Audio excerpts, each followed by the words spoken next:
시청자 여러분 안녕하세요. 여도은입니다. 네, 안녕하세요. 최인입니다. 네, 머니네버 슬립 시작하도록 하겠습니다. 밤사이 미증시는 계속해서 상승세를 이어가긴 했지만 그래도 그 상승의 폭을 보면은 좀 눈치를 보고 있다라는 생각을 들게 합니다. 밤사이 S&P 글로벌이 발표한 PMI 지수가 발표되자 시장에서는 이제는 경기 침체라는 우려보다는 그러면 연준이 또 빅컷을 단행할 수 있겠구나 하는 기대감에 오히려 시장이 오른다라고 해석을 했고요. 밤새 가장 뜨거웠던 이슈는 아무래도 테슬라 관련해서입니다. 이번 달 그리고 지나가는 10월에 테슬라의 인도량 그리고 로보택시 공개, 테슬라의 3분기 실적 발표, 다양한 이벤트들이 예정돼 있는 테슬라에 대한 기대감이 더 커지고 있는 상황인데요. 전반적인 뉴욕 시장에서도 가장 돋보이는 그런 상승세를 보였습니다. 자, 그럼 마감 상황은 어땠는지 3대 지수 마감 동향 체크를 먼저 해볼까요? S&P 500 지수는 0.28% 올랐습니다. 5,700선 초반 마감이 됐고요. 나스닥 지수는 0.14% 오른 17,974포인트 선, 그리고 다우 지수는 0.15% 오르면서 42,120선에서 마감이 됐습니다. 네, 간밤 9월 달 S&P 500 글로벌 제조업 구매자 관리 지수가 공개가 됐습니다. 47이 나오면서 월가의 예상치 48.6을 밑돌았습니다. 15개월 내 최저치를 기록을 했다고 하는데요. 제조업 업황이 위축세에 머물면서 대폭적으로 둔화가 됐다라는 시그널을 받았고요. 반대로 S&P 글로벌 서비스업 PMI 지수도 나왔는데요. 55.4가 나왔습니다. 예상치 55.3을 소폭 웃돈 숫자가 찍혔고 제조업은 부진, 서비스업은 호황이라고 합니다. 하지만 이 또한 두 달여 만에 가장 낮은 수치를 기록했다고 하는데요. 앞으로 공개가 될 그 매크로 지표들 조금 더 주목도가 커질 수밖에 없는 계기가 좀 되어줬습니다. 그런가 하면 국제유가의 변동이 정말 큰 상황인데요. 유럽의 경기 둔화가 이어지면서 생각보다 수요에 대한 불안감이 커지고 있다고 합니다. 그리고 아울러서 최근 이스라엘과 레바논, 헤즈볼라 간의 무력 갈등이 계속해서 좀 전면전으로 치닫고 있는 모습이었었는데요. 그런데 간밤에 이란 대통령이 이스라엘의 의지만 보인다면 우리는 무기를 내려놓을 계획이 있다라고 말을 하면서 어느 정도 좀 완화가 된 스탠스를 보였습니다.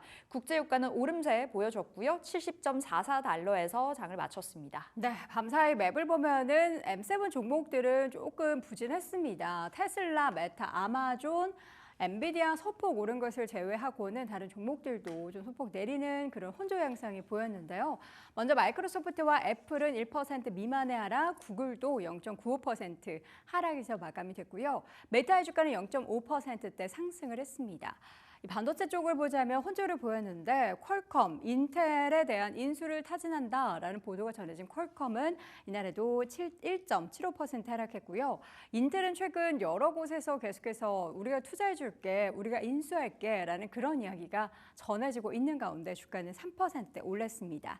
자, 곧 실적 발표 예정되어 있는 마이크론 테크놀로지의 주가도 오르고 있는데요. 시장에서는 기대감이 조금씩 나오고 있어서 이 기대가 혹시라도 실망으로 바뀔까 봐 저는 좀 걱정이 됩니다. 2.94% 강세, 브로드컴도 1%대 올랐고요. AMD, 텍사스 인스트루먼트 정도의 종목들은 소폭 상승을 했습니다. 엔비디아 주가는 상승하긴 했지만 0.2%에 그쳤고요. 반도체 관련한 부품단에 있어서 장비 종목들은 상승을 하긴 했지만 상승폭은 제한적이었습니다. 애플의 주가 하락, 구글도 하락, 메타는 소폭 올랐고요. 그리고 아마존의 주가가 최근에 또 고점의 움직임이 계속해서 이어지고 있죠. 1%대 상승을 했고요. 테슬라가 5% 가까이 올랐습니다. 월가에서 지금 10월 2일에 예정돼 있는 3분기 인도량에 대해서 그동안에 이제 보험 관련한 데이터, 보험 가입자 수에 대한 데이터가 우상향 추세를 보이자 이번에 3분기 인도량 좋을 것이야. 좋을 수밖에 없는 게 계속해서 거의 무이자 할부급으로 이 자동차에 대한 구매에 대한 여러 가지 혜택들을 제공하고 있기 때문에 판매량 자체에 대한 늘어난 기대감을 갖고 있습니다. 주행 같은 경우에는 밤사이 월가에서 또 투자 의견 하향 소식이 전해진 가운데 주가는 내렸고요. 포드는 소폭 올랐습니다. 자, 그리고 필수 소비재 쪽을 보면 월마트의 주가는 또 1.6% 강세를 보였고요. 코스트코도 1%대 상승, 그리고 코카콜라, 펩시 등의 종목들도 소폭 올랐고 국제유가는 좀 계속해서 70달러 선 초반에서 등락을 보이고 있는 가운데 에너지주들은 견조했습니다. 엑스모빌 1.8%, 쉐보름 1.28% 강세, 코노코필립스는 약보합권 마감을 했고요. 다른 종목들은 전반적으로 좀 좋은 모습들이 보였고 부동산 쪽 관련한 종목들도 계속해서 초록불을 켜고 있고요. 그리고 오늘 헬스케어 쪽이 조금 부진합니다. 최근에 국장에서의 헬스케어 움직임이 더 좋은 것 같은데요. 헬스케어 쪽에서 일라일릴리, 존슨앤존슨 그리고 머크 등의 종목들이 1% 안팎의 하락을 보였고요. 암젠과 파이자도 함께 좀 하락하는 모습, 유나이티드 헬스그룹도 소폭 하락하는 모습이 나타났습니다. 자, 금융 쪽에 있어서의 종목들 좀 혼조를 보인 가운데 대표적인 금융 가운데 웰스파고의 주가가 좀 하락을 했습니다. 2%대 하락, 뱅크 오브 아메리카도 1% 가까이 밀렸고요. 시티그룹은 상승, JP모건도 강보합권 마감, 버크셔 해서웨이의 주가는 약보합권 수준에서 마감이 됐고 다시 한번 카드사 종목들의 강세가 펼쳐지고 있는 가운데 아메리칸 익스프레스는 하락했지만 비자와 마스터카드의 주가는 상승 마감을 했습니다.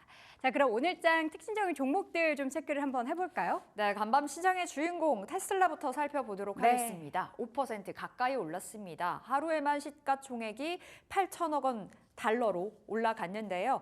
이날 테슬라가 급등한 이유가 몇 가지가 있는데요. 일단 투자은행 바클레이즈가 3분기 차량 인도량이 예상치를 상회할 거다라는 그 발언을 했습니다.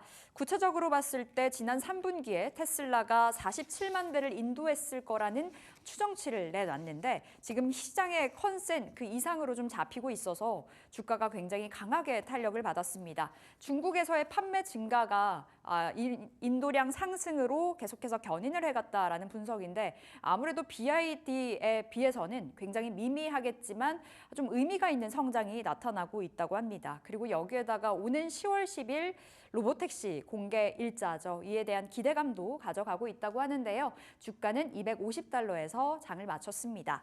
자, 두 번째로는 인텔 살펴보겠습니다. 최근에 오름세가 이어지고 있죠. 인텔의 주가 간밤 3.3% 상승을 했는데요. 최근 실적 부진으로 고전하고 있는데 어제는 간밤에는 아폴로 글로벌 매니지먼트 이 자산 운용사가 최대 50억 달러 투자를 제안을 했다고 합니다. 앞서 퀄컴에 대해서 이 피인수 기대감도 계속해서 가져가는데요. 인텔 올 한 해 무려 50% 넘게 내렸습니다만 최근 7거래일 안에서 6거래일 연속의 상승을 보여주고 있습니다. 간밤 3.3%의 상승으로 22달러에서 인텔 장 종료가 됐습니다. 세 번째로는 시에나 볼게요. 광통신 장비업체 시에나인데요. 시티그룹이 재고와 수요 문제가 나아질 거다라면서 목표 주가를 올렸습니다. 투자 등급도 매도에서 매수로 2단계나 상향 조정을 했는데요. 시티의 분석 결과 시에나의 2025년, 2026년 앞으로 2년 연속 주당 순이익이 올라갈 거다라는 분석이었습니다. 각각 5%, 10% 상향 조정이 됐는데요. 시에나 5% 올라갔고요. 간밤에 61달러가 넘는 수준에서 마무리가 됐습니다. 자, 마지막으로는 제너럴모터스 살펴보도록 하겠습니다. 자, 우려의 목소리가 계속해서 이어지고 있는 기업 중에 하나입니다. 생산직 근로자 1,700여 명이 감원에 나섰다는 소식이 전해졌는데요. 지난해 말과 올해 8월에 구조조정에 나섰다고 합니다. 이번 조치까지 더해봤을 때는 4,000명에 달하는 직원을 좀 줄이게 될 것으로 분석이 되고 있는데요. 이번 조치 역시나 허리띠 졸라매기로 풀이가 되고 있습니다. 실제로 GM은 내년 1월부터 캐딜락 XT4를 생산 일시 중단한다고 밝혔었고요. 쉐보레 볼트 EV도 이 생산을 내년 말까지 미루겠다고 했었는데요. 아울러서 간밤에 투자은행 번스타인에서는 투자 의견을 아웃퍼폼에서 마켓퍼폼으로 낮췄습니다. 그리고 목표 주가도 53달러로 하향 조정 한 점, 제너럴모터스 주가를 끌어내렸는데요. 간밤 1.7% 하락한 48달러에서 문을 닫았습니다. 이렇게 네 가지 특징주 살펴봤습니다. 네, 특징주에서 미국 주식 이야기 좀 더 자세하게 나눠보도록 하겠습니다. 오늘도 머니네버슬립 이유림 팀장과 함께합니다. 어서 오세요. 안녕하세요. 네, 머니네버슬립은 프리미엄 미국 주식 컨텐츠를 여러분께 매일매일 제공을 해드리고 있습니다. 좀 더 자세한 이야기가 궁금하신 분들은 유튜브 검색창에 머니네버슬립을 검색해 보시기 바랄게요. 자, 오늘도 증시 포인트 먼저 좀 열어보도록 하겠습니다. 여전히 불안한 경제. 사실 밤사이 나왔던 PMI, 특히나 제조업 관련한 데이터가 그다지 좋진 못했죠. 네, 맞습니다. 이날 상승장으로 마무리되기는 했지만 장 초반에는 투자 심리가 조금 주춤하는 모습 보였었는데요. 네. 미국의 경제 성장세가 계속 둔화되고 있다는 데이터가 나왔기 때문입니다. 특히 제조업 업황은요, 여전히 위축세를 보였고 서비스 업황도 확장세를 유지하기는 했지만 성장 속도가 약간 둔화한 것으로 나타났습니다. S&P 글로벌의 발표에 따르면 9월 제조업 PMI는 47로 예비 집계됐습니다. 이는 15개월 만에 최저치로 직전 달에 기록한 수치보다 하락한 것은 물론 시장의 예상치보다도 낮았다고 볼 수 있겠습니다. 서비스업 PMI는 55.4로 여전히 확장 국면에 머물렀지만 지난 두 달에 비해 낮은 수치를 기록했습니다. 그나마 예상치를 웃돌았다는 점이 위안을 삼을 수 있는 부분이라고 또 체크해 보시면 되겠고요. 크리스 윌리엄스 S&P 글로벌 마켓 인텔리전스 이코노미스트는 9월 PMI 초기 수치는 견고하게 성장하고 있지만 이 제조업 부분에서는 약화된 경제 상태를 보여준다고 강조했습니다. 이어 인플레이션이 다시 가속하고 있다는 신호도 일부 관측되고 있다며 연준도 인플레이션을 완전히 고려하지 않기는 어려울 것이라는 분석도 내놨고요. PMI는 일반적으로 투자자들에게 큰 관심을 받는 데이터는 아닌데요. 그러나 최근 경기 침체 우려가 커지면서 업황을 가늠할 수 있는 PMI도 조금은 더 중요해졌다고 체크해 볼 수 있겠습니다. 다행히 이번 달에는 수치가 크게 악화되지는 않았고 연준이 경기 둔화에 대응하기 위한 선제 조치로 B컷을 단행한 만큼요. 영향이 크지는 않았다고 볼 수 있겠는데요. 앞으로 PMI가 크게 하락하거나 또 한다면 투자 심리 위축으로도 이어질 가능성이 있겠습니다. 네. 이렇게 해서 증시 포인트 열어봤습니다. 경제에 대해서도 계속해서 좀 불안한 모습들이 나타나고 있는데요. 기업단 소식에서는 어떠한 이야기들이 있는지 한입뉴스를 통해서 확인해 보시죠. 첫 번째 헤드라인 확인을 해볼까요? 중국차는 밴이요. 미국 도로에서 중국 차량의 금지를 제한해 나섰습니다.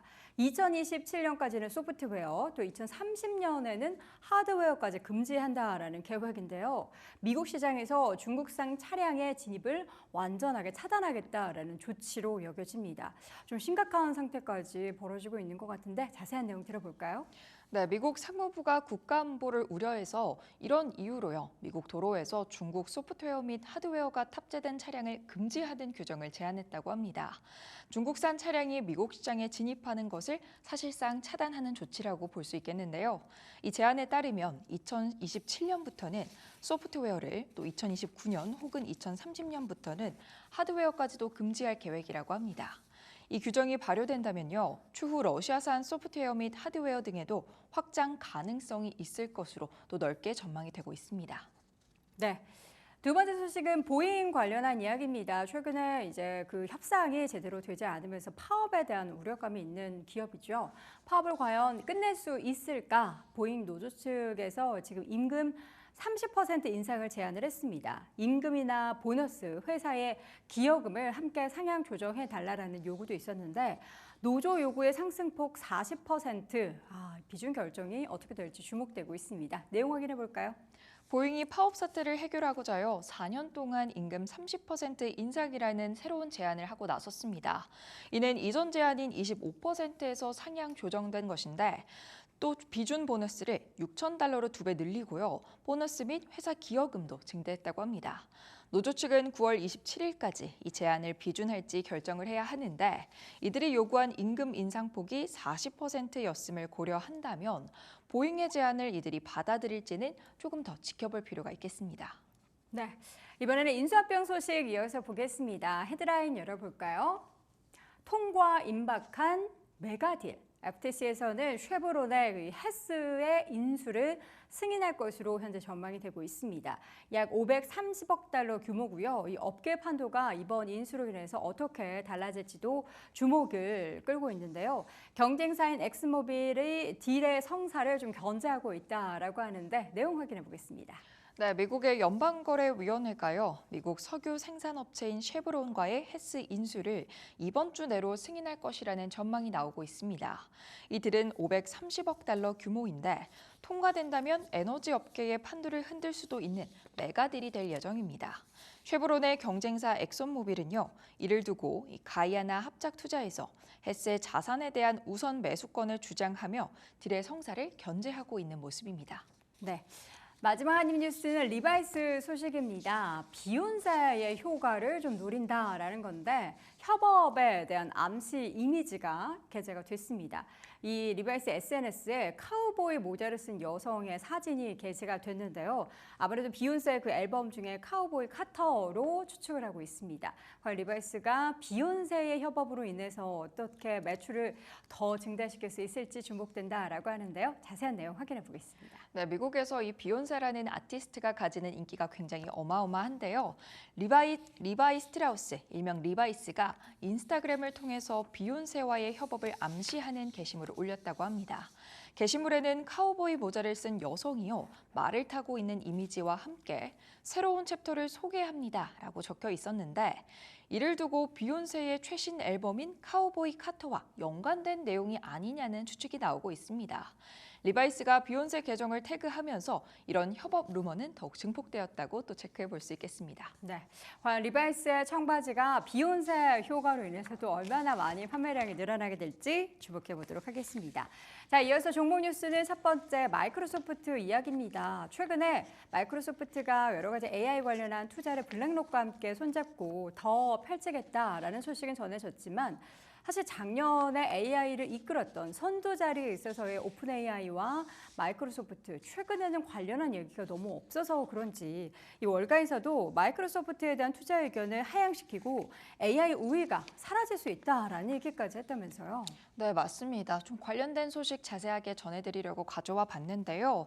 마이크로소프트의 주가 상승이 한계에 봉착한 것일까요? CNBC에 따르면 23일 미국의 투자은행 DA 데이비슨이 마이크로소프트에 대한 투자 의견을 매수해서 중립으로 하향 조정했다고 합니다. 이 투자은행이 제시한 목표 주가는 $475였는데 오픈 AI의 대주주이자 최대 전략적 파트너인 마이크로소프트에 대한 다소 부정적인 의견이 나온 것입니다. DA 데이비슨의 길 루리아 애널리스트는요, 경쟁사들이 AI 분야에서 빠르게 마이크로소프트를 추격하면서 이 회사에 대한 프리미엄에 정당성이 사라졌을 수도 있다고 진단에 나섰고요. 특히 그는 이 아마존 웹 서비스와 구글 클라우드가 마이크로소프트의 애저 플랫폼에 가장 큰 위협이 될 것이라고 보고 있습니다. 미국 클라우드 3대장은 AWS와 또 애저 그리고 구글 클라우드죠. 가장 점유율이 큰 곳은 AWS며 2위와 3위는 각각 애저와 구글 클라우드인데요. 2위인 마이크로소프트의 애저가 앞선 AI 기술로 경쟁적인 우위를 보여왔으나 그 우위가 이제는 그리 큰 메리트가 있지 않다는 게 길 루리아 애널리스트의 의견이라고 정리를 해볼 수 있겠습니다. 네. 또 루리아 애널리스트는요, 클라우드 사업과 코드 생성 사업 모두에서 마이크로소프트의 주도권이 약화되고 있다며 이로 인해 마이크로소프트는 계속 우위를 점하기는 어려울 것으로 보인다고 또 평가를 했습니다. 사실 마이크로소프트가 계속해서 AI 산업에 있어서는 처음 시작도 그랬고 뭔가 이제 선두 자리에서 계속해서 그 지위를 이어가고 있다라는 생각을 했는데 그동안의 행보와 최근의 행보는 좀 다른 것 같습니다. 네, 맞습니다. 초기 우위를 점했던 마이크로소프트인데요. 발빠르게 전략적으로 움직이면서 AI 분야에서 우위를 점할 수 있었는데 하나는 오픈 AI에 대한 초기 투자였고요. 또 다른 하나는 애저와 기터브에서 신속한 소프트웨어 배포 능력을 갖췄기 때문이라고 정리를 해볼 수 있겠습니다. 조금 더 자세하게 마이크로소프트의 역사를 살펴보면 2019년 마이크로소프트는 오픈 AI에 $10억 투자했었습니다. 이후 2021년에는 오픈 AI와의 협력을 강화하고 나섰는데 이 협력을 통해 오픈 AI는 마이크로소프트의 애저의 독점적인 클라우드 파트너사로서 AI 기술을 더 발전시킬 수 있는 기회를 획득하게 됐었습니다. 이때 오픈AI의 GPT-3 모델이 또 처음 상용화되기도 했었죠. 2023년 1월에는요, 마이크로소프트가 오픈 AI에 약 $100억 추가 투자한다고 발표에 나서기도 했었습니다. 또한 마이크로소프트는 2018년에 소프트웨어 플랫폼인 기터브를 $75억 인수하기도 했는데요. 기터브는 오픈소스 소프트웨어 호스팅 및 버전 관리 플랫폼으로 개발자들이 협업을 해서요, 소프트웨어를 만들 수 있도록 지원하는 도구입니다. 이 플랫폼은 마이크로소프트가 AI 영향력을 확대하는 데 긍정적인 효과를 가지고 왔다고 또 정리를 해볼 수 있겠습니다. 네. 최근에 마이크로소프트 사실 잠잠한데 주가 움직임은 어떨지 궁금합니다. 네, 마이크로소프트의 주가도 확인해 보도록 하겠습니다. 마이크로소프트의 주가는요, 현지 시간 23일 0.4% 하락하면서 433달러 선의 정규장을 마감했습니다. 네, 첫 번째 소식 AI 쪽에 있어서의 마이크로소프트의 지위에 대한 이야기를 나눠봤습니다. 이어서는 두 번째 종목 뉴스는 모건 스탠리가 찍은 원자력 기업에 대해서 확인해 볼 텐데 어떤 기업일까요? 네, 모건 스탠리가 찍은 원자력 기업이 있다고 해서 굉장히 관심을 모으고 있는데요. 한 에너지 기업에 주목을 했는데 그 주인공은 콘스텔레이션 에너지라고 합니다. CNBC에 따르면 모건 스탠리의 애널리스트는요. 콘스텔레이션 에너지의 목표 주가를 기존 233달러에서 313달러로 크게 높이는 모습을 보여줬는데요. 이 역시 모건 스탠리뿐만 아니고요. 웰스파고 역시도 이 목표 주가를 기존 250달러에서 300달러로 꽤나 상향 조정하는 모습을 보였습니다. 이렇게 앞다퉈 목표 주가를 상향하는 데는 분명한 이유가 있겠습니다. 바로 펜실베니아주의 3마일 아일랜드 원자력 발전소의 재가동 계획 때문인데요. 모건 스탠리의 애널리스트는 3마일 아일랜드의 1호기 원자로만으로도 주당 1.7달러의 추가 수익과 또 4억 4,500만 달러의 순이익을 올릴 수 있을 것으로 추정한다고 전했습니다. 콘스텔레이션 에너지는 2028년에 발전소를 다시 가동하기 위해서 노력하고 있는데요. 재가동은 20년의 매우 긴 전력 공급 계약을 기반으로 할 것으로 보여지고요. 계약 상대는 마이크로소프트입니다. 네. 원자력 발전소가 결국 데이터 센터 비즈니스와 연결이 돼서 최근에 또 다양한 이슈를 받고 있는 콘스텔레이션 에너지의 주가도 급등을 하고 있는 것 같은데 연결고리가 결국에는 또 다 AI로 되는 것 같아요. 네, 맞습니다. 원자력 발전소는 에너지를 가장 안정적으로 공급할 수 있는 에너지원인데요. 에너지 단가 역시 다른 발전 유형에 비해서 저렴한 데다가 공해를 발생시키지도 않습니다. 때문에 원자력 발전소는 에너지를 많이 사용하는 데이터 센터 비즈니스와 연결이 될 수밖에 없습니다. 마이크로소프트는 3마일 아일랜드 발전소가 있는 곳에 직접적으로 데이터 센터를 건설하지는 않습니다만 그 대신 데이터 센터의 탄소 배출량을 상쇄하기 위해서 발전소의 전력을 구매하려고 하고 있습니다. 지속적으로 데이터 센터 또 AI에 대한 수요가 늘어나고 있는데요. 마이크로소프트와 아마존 또 알파벳 등 주요 데이터 센터 플레이어들은 이 정치권에서 요구하는 친환경 정책에 대응하기 위해서 에너지 수급 전략에 더욱더 심혈을 기울이고 있는 상황이라고 보실 수 있겠습니다. 네. 최근에 콘스텔레이션 에너지 주가가 엄청나게 급등을 했었죠. 네, 맞습니다. 콘스텔레이션의 주가 우선 현지 시간 23일에는요. 0.84% 오르면서 257.12달러로 장을 마감했는데요. 최근 1개월 동안의 흐름을 보면 굉장히 긍정적이라고 할 수 있겠습니다. 약 32%가 오르는 움직임 보여줬고요. 1년 동안의 상승폭으로 조금 더 시계열을 늘려보면 대략 129%를 상승하는 모습 보여줬습니다. 네. 자, 이렇게 해서 오늘의 종목 뉴스는 결국에는 또 AI로 인한 데이터 센터, 결국 AI 관련해서는 다양한 산업군으로 이렇게 기업들이 더 뻗어나가고 있다는 내용들을 전달드렸습니다. 이렇게 해서 오늘도 머니네버슬립 이유린 팀장과 함께 했습니다. 고맙습니다. 네, 머니네버슬립은 프리미엄 미국 주식 컨텐츠를 여러분께 매일매일 제공해드리고 있습니다. 좀 더 자세한 미국 주식 이야기 궁금하신 분들은 유튜브 검색창에 머니네버슬립을 검색해 보시기 바랍니다.